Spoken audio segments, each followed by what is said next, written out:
In this video we're going to take a look at Unit 32 Assignment 3. In this assignment you're going to be completing an article on sequencing terminology for a music technology magazine. Firstly we're going to take a look at MIDI. MIDI stands for Musical Instrument Digital Interface, and it's a way of allowing musical instruments to communicate with digital systems like a computer. So musical information such as notes, velocity, sustain and modulation are converted into a digital data stream known as MIDI protocol. And at the bottom of this slide you can actually see an example of a MIDI message. So how do we use MIDI?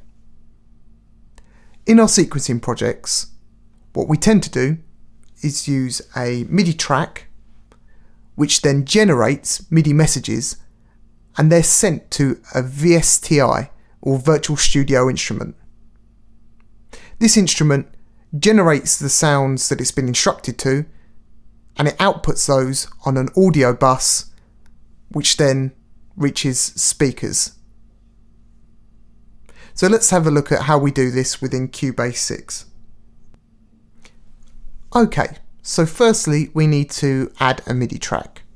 We do this by right-clicking on the track list and selecting Add Midi Track. We'll just have one and we'll add that. So this is going to be the track that's going to output our MIDI data stream. The next thing to do is to create our virtual instrument that's going to receive our MIDI data. So we'll go to Devices, VST Instruments,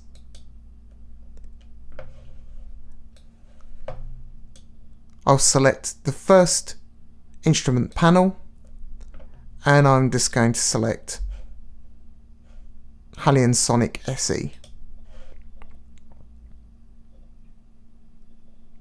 So Cubase is now going to create that instrument for me. I'm just going to cancel here because we already have a MIDI track.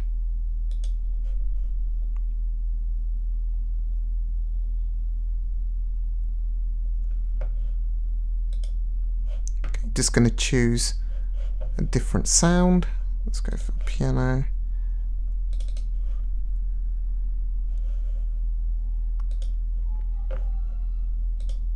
Okay, so the next thing I need to do is make sure that my MIDI track is going to be outputting its data stream and sending it to the VST instrument that I've just created. And I do this by looking at the output of the MIDI track. Here it's currently set to the output of my MIDI controller. So what I need to do is select this and make sure that I've got the Halion Sonic SE selected. So now we're routing the MIDI data straight to the virtual instrument. So now, if I play my keyboard, we can hear the MIDI. Okay, I'd like to quickly take a look at the inspector for the MIDI track. So firstly, select the MIDI track, and then the inspector will show us all the parameters that are associated with this. So firstly, we can see the track volume, which is set to 127. We then have the pan control, which sends the signal to either the left or right speaker or to the left or right side of your headphones. We then have the track delay compensation. Underneath this we have the input selection for the track. So it's currently set to my MIDI controller directly, but we could also have this set to all MIDI inputs and it will still receive that data. Underneath this we have the output selection. So this shows us where we're routing the MIDI messages to, and it's currently set to the Halion Sonic VSTI. Underneath this we have the selected MIDI channel. So as you can hear, the MIDI channel that we're currently using is channel 1, and we have a piano sound assigned to that channel. If we have a look at the VSTI that I've set up, I've actually set up a Rhodes piano on channel 2. So if we go back and change the channel allocation here and play, we've changed the sound. And I can change that back to piano by just clicking here.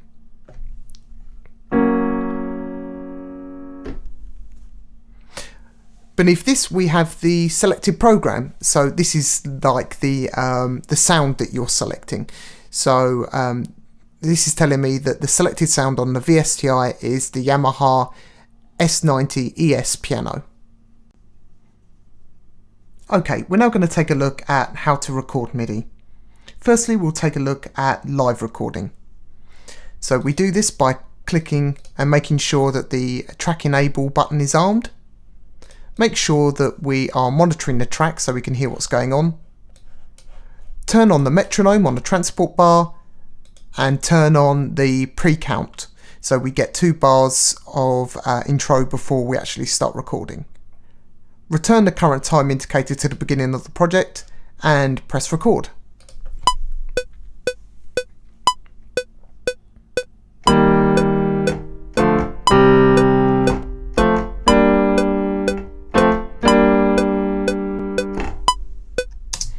Okay, so we now got 4 bars of MIDI recorded into our project.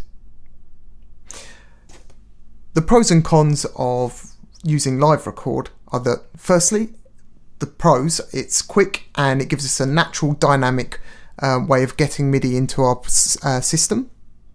The cons are that accuracy can suffer a little bit if you've got someone like myself who isn't very good at playing the piano, and this can mean us spending a lot of time editing any MIDI that we play in. Okay, we're now going to look at how we can click MIDI notes into our project. So firstly, grab the pencil tool and then click and draw 4 bars worth of MIDI part. This will create that for you. Then we can double click to go inside that MIDI part that we just created.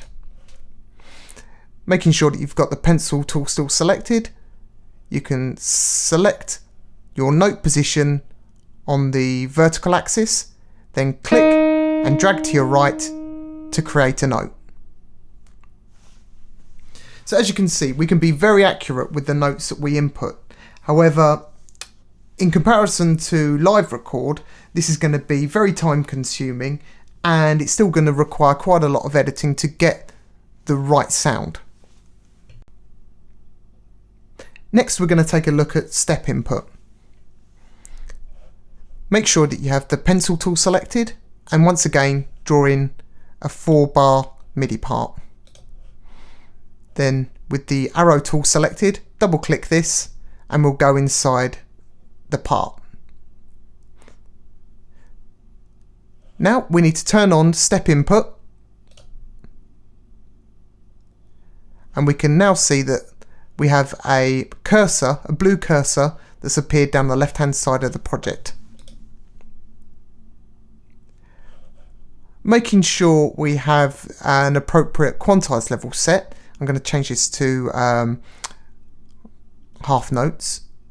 I'm now going to play in a chord. And as you can see, the dynamics of those notes has been recorded and the duration is equivalent to the quantize level that I set, so half bar. I can now change the quantize level to a 16th and I am going to push spacebar. Oh sorry, I'm going to use the right arrow to move the position of the blue cursor. I'm now going to play in another chord.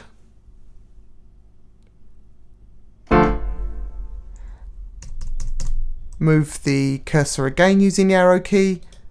Change the quantize level back. And if If I take us out of step input and play that back.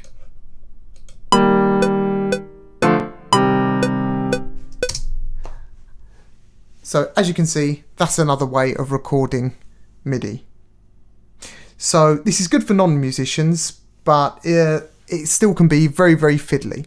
Although we retain some of the dynamic input of playing those notes in.